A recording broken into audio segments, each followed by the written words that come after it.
We are officially in the thick of the holiday season. I love it, and there are so many things to love about this time of year, but that's not always true when it comes to our wallets. So lucky for us, we've got the Duchess of Decorum, who has some surefire tips when it comes to expenses this time of year. Please welcome to the show, Pattie Ehsaei. Yes.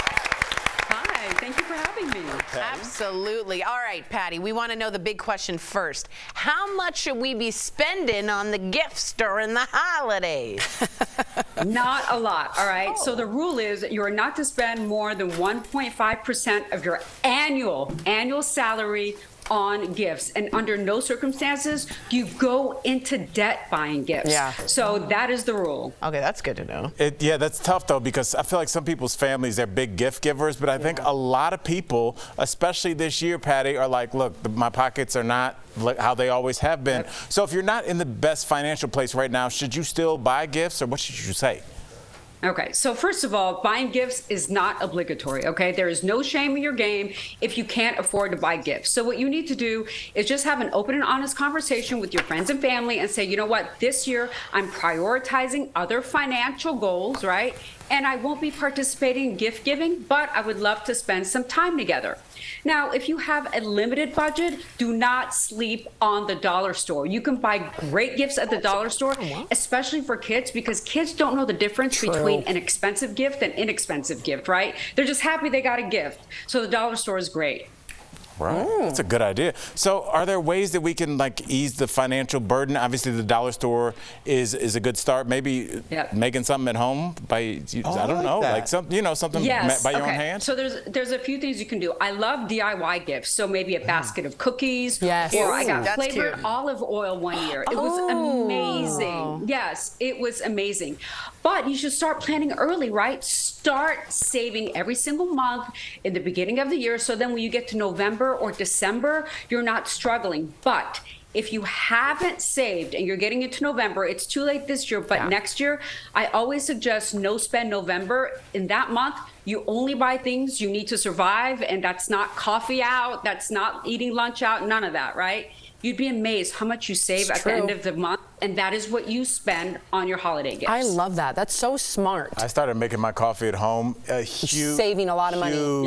Huge difference. All right. Absolutely. And the DIY gifts my dad used to pass out, and people looked forward to it every year, his homemade blue cheese dressing in a cute little mason jar. And they all looked forward to it. Salsa, that's good. Okay, so there's always tons of sales this time of year, and today is actually Travel Tuesday and Giving Tuesday. Is this actually a good way to save money on flights, though?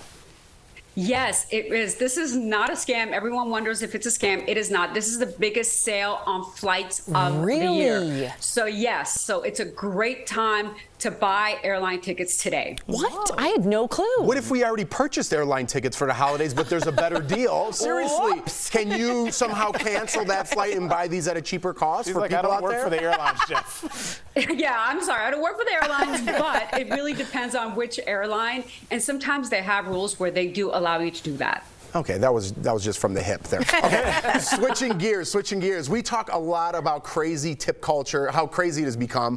What is your general rule of thumb when it comes to tipping? Like, for instance, if I'm going to pick up a pizza, what do you have a tip option for? I just picked it up. Okay. Right.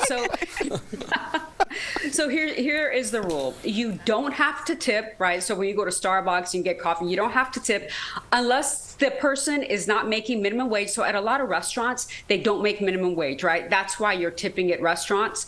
Or a person is actually doing some physical labor for you. So if they're cleaning your house, the bellhop, right? The movers. So if they're doing physical labor, they get a tip. Otherwise, you don't have to tip. It's a shakedown. I didn't know that about the movers. I Googled it. Last time we moved, I was like, oh no, do I tip? Do I not tip? Googled it. Yes, you tip. You do tip. In cash. I got to say this really quickly. I went to a frozen yogurt place. You get your own cup, you put your own frozen yogurt on, you put your own toppings on, you put it on the thing, it weighs it, then you pay for it, and they still wanted a tip. I'm like, you didn't even have to be here.